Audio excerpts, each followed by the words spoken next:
took off. It's still labeled and falls under this, but again, they sort of changed the requirement. Sometimes you go to the store and it's the same price. Sometimes organic stuff is on sale and it's actually cheaper. And I'm like, why would you buy the conventional?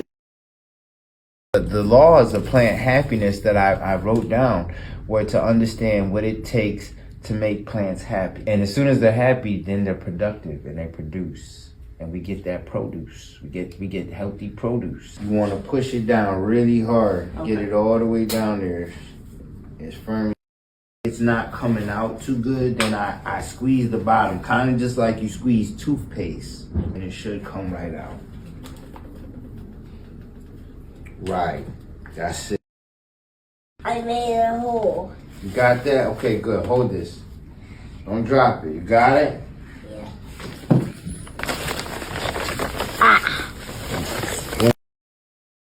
Let's take it out.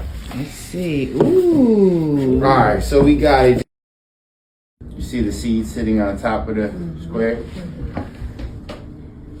So that's how the seed sits there. And then I want to get it down about a 1/2 inch. So I'll just